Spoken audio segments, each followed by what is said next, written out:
Alright, how's everyone doing? Welcome to From Z to A, Alphabetical Interviews with Zach Anderson. I am Zach Anderson. Today we are here at White House Productions in Shelton for the 24th edition of Monsters of Acoustic Rock, and I'm joined by Julia Davis. Hello. Hi. So thank you so much for being on the show. Thank you for having me. No problem. So I'm going to ask you the difficult questions as long as they have something to do with the letters of your name. Alright, that's good. So we'll start with J. Tell me about your musical journey. How long have you been playing? Do you have any specific memories or like fond memories of, say, your first show? Yeah, so I began playing when I was just a little kid. I was surrounded by music growing up, so I had always had a guitar around me. And then I began playing out probably around 12 years old, and just covers of like Taylor Swift songs or things that I was into at the moment. First show was probably a coffee house at Peaberry's Cafe in Simsbury, Connecticut, which is the town I grew up in. And it was just a really small venue, but my mom was the one running it, and so I just got up and I played a song, and it was very exciting, but nerve-wracking, I remember that. So yeah, from there on I kind of just have been playing. I played with her throughout high school, so I would like come to her gigs and she'd have me sing a song here and there, and that was fun. But I kind of made music my own thing when I was 19. So I was a freshman in college, and I began writing songs because I had gotten injured after running cross country. So I wrote my first song, and it was called Straight-Laced Girl, and from there on I kind of just kept writing. And then I came home this past summer of 2017, and that's when I started playing out more. And so I played at a few venues around the state, and it was just really exciting. I played at, the North End Store in Barkhamsted, Connecticut, and then primarily I went to Infinity Hall, it's open mic, and that was really where I got to showcase myself as an artist and learn how to become comfortable in front of a mic. And so yeah, it's been exciting, and here I am today, and I got the opportunity to go down to Nashville in October to record my first EP, 4 of the songs I had written this past year, and then I released that on November 10th of 2017, and I've been playing just other venues since then, and I'm trying to promote that, as well as working on another full-length album, which should be coming out within the next couple months. So excellent. It's very exciting. All right. Now, how do you go about deciding what songs to play for any given set? Do you plan it out meticulously ahead of time? Do you change it up on the fly depending on how the audience reacts to certain songs? It kind of depends, but I do have a layout in my head typically going into a performance. Usually the songs that I write that I enjoy the most are the ones that I go to when I play out. So even if they don't necessarily work within the theme, or I'm not supposed to play them because they're quite new and I kind of want to save them, I'll still typically play those anyway, so it kind of just depends. But for most shows I have an idea in my head about the songs that I feel the most comfortable with, and then I usually start off with the one that I know the best, because then if I'm nervous I can kind of get more comfortable, and then I work my way towards the middle is where I usually do my harder songs, because I still have time to redeem myself if I mess them up. And then I like to finish out with my favorites, so songs like Wild Child or Playboy or The End, stuff like that. So. All right. Now, actually, tell me about Wild Child. You released that last year, and I've actually been listening to it like nonstop lately, so it's really good. Thank you so much. I really appreciate it. So yeah, I got the chance to record down in Nashville. Basically, I came home and my mom was like, "What the heck? Like, you have all these songs now," and so we decided that we wanted to record a few of them. And I had been down to Nashville before. I recorded this song there when I was 12, which was the first song I'd ever written. It was called Drift Away. And it was at Mars Recording Studio, where I went back to in October. So I had a 4-day break, and basically I picked the 4 songs I liked the most. So that was Philadelphia, Wild Child, Blue Blood, and Straight-Laced Girl. And we flew down, and we had the musicians play on them, and then I laid down the rhythm guitar and the vocals, and they were done in a week, and it was amazing. But the concept behind that album was kind of born after the fact, in a way. I realized the collection of songs and kind of what they meant to me after we had recorded them and after I had chosen them. But basically, the songs I had written up until roughly September of last year were a lot about how much I'd grown as an individual. So as you notice, like on the EP, most of those songs, with the exception of Blue Blood, are not, well, all of them are not about boys. And Blue Blood isn't even really about a real boy that I had a relationship with. It was about a guy that I was friends with for like one night at in the city that I had met at my cousin's party. So they were all about these kind of not really even wild experiences in like standard means, but for me they were drastic in the sense that I went from being this straight-laced high schooler that didn't do anything radical and spent her Fridays at home with her mom on the couch watching movies, to suddenly going to parties and talking to boys, and it was really just all so new. So that album, or that EP, is just all about my growth as an individual and my change, and kind of the acceptance of realizing the fact that you're not always going to be the same person, and maybe you're going to do some things that surprise yourself, but that's okay, and that growing up is a totally normal thing. So yeah. All right. Now, if you could play a show at any venue in the entire world, where would it be? I would play at the Troubadour in Los Angeles, because that's where Joni Mitchell played a lot, and I idolized Joni Mitchell. Not only Joni Mitchell though, the Eagles played there, Linda Ronstadt played there, I mean just some great acts, Jackson Browne, and it was really the height of this like music scene in the 70s. The LA sound was like so idyllic at that moment in time, and I think that is an era in history when music was at its height. And so when I listen to songs like that, I try and emulate them as best as I possibly can. So I want to go back there simply because of the history it holds and because of how important those songs and those artists have been in my life.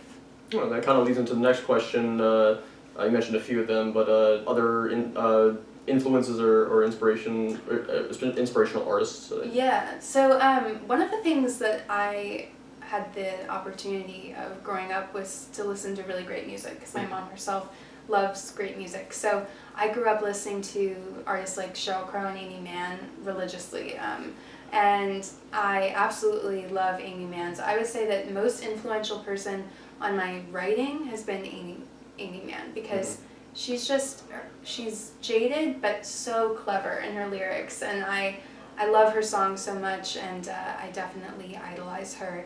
And Sheryl Crow just has this wonderful combination of like a pop vibe with the singer-songwriter Americana heart in her lyrics, and that is so critical, I think, because it makes the song timeless and stand out. I mean, you can listen to stuff from Sheryl Crow's like self-titled album from 1996 today, and it still sounds just as good as it did back then, and the songs could be put on the radio and wouldn't really stand out too much, and that I think is a testament to their great artistry.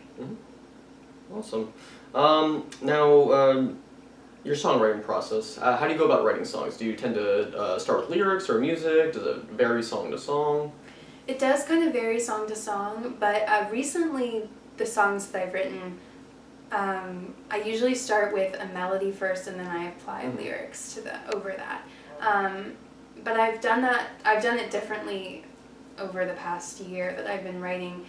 For example, Philadelphia, I wrote the lyrics to on a train, and then I put the melody to it after the fact. And that was really cool, actually, because I had a bunch of lyrics, and some of them were like in a rhyme scheme, and then some of them were just in paragraph form or little one-liners that I had written over the course of the weekend that I was in Philadelphia. But getting home, it was kind of like a puzzle to put them all together and formulate a story from just a bunch of mismatched experiences.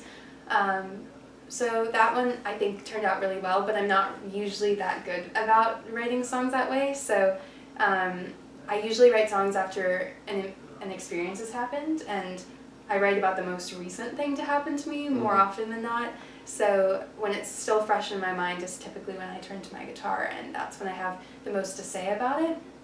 And sometimes I'll know I need to write a song because I'll be talking to my friend, and I'll just like pour out all of these things, and I'll be saying to her all these things, and suddenly I'm like, wow, that would make a really great song. So then I sit down with my guitar and I pluck out a melody, and then I just put the words that I've said over it. So it kind of is a discombobulated way of writing. I just sit down and then it kind of just comes out. Sometimes I can hear the melody in my head already, and that's really cool. When I know what I want to try and say and I can hear what it needs to sound like, that's kind of the best. So, yeah. So I like to end all my interviews with 3 random or interesting facts about yourself that many people might not know. All right. It's going to take me a minute, probably. So, 3 random facts. Okay, so math major is definitely one of them. Sorry, I'm just going to try and think about this for a minute.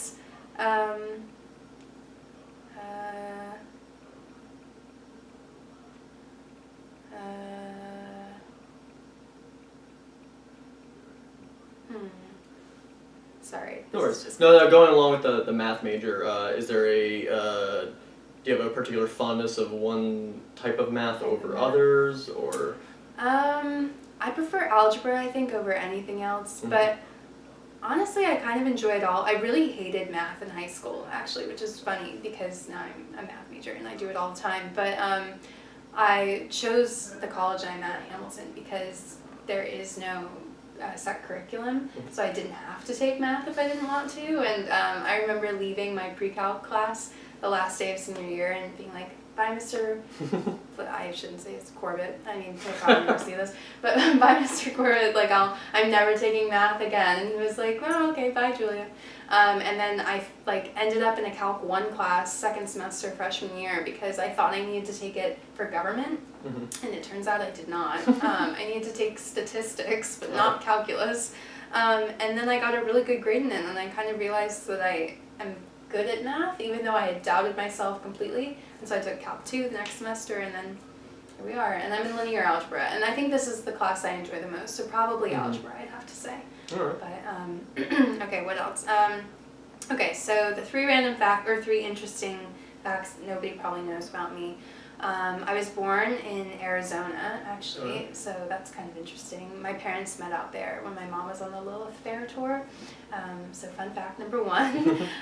Number 2, I was a childhood cancer survivor, actually. So I was diagnosed with cancer when I was 7, and then 4 months later I was in the clear, but it was all good and everything's fine now, but something interesting and different. And then when what else? Oh, and I'm a math major. Those are the 3. There you go. There you go. So that's it. That's all you need to know about me. Excellent. Well, thank you so much for being on the show. Thank you for having me. This is so fun. You're welcome. And if you want to check out Julia, please visit the link below. And now we'll cut to a performance from Julia. So thanks again, and we'll see you later. Bye.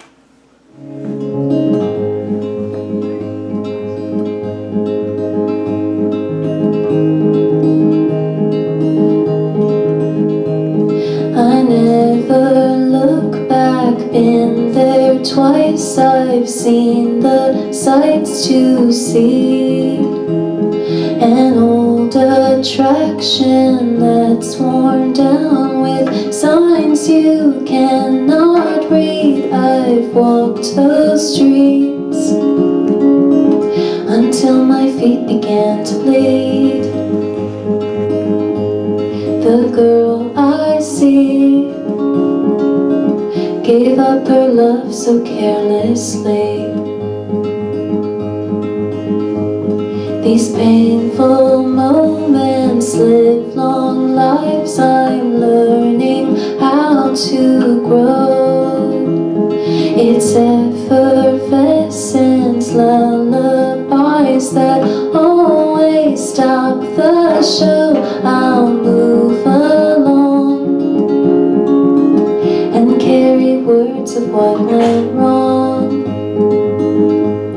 'cause I'll be fine and fix this heart a few more times. 'Cause I can't hide from the fear of living life so free, falling fast and in too deep. I have known who I am, and I'll find my way. If he wanted me, he could have stayed.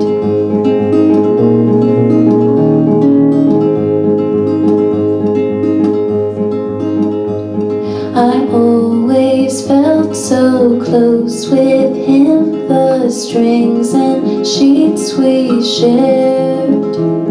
He painted pictures in my head, and I don't even care. It fell apart. Time healed my wounds and broke my heart. But honestly, I'm happy with my memories.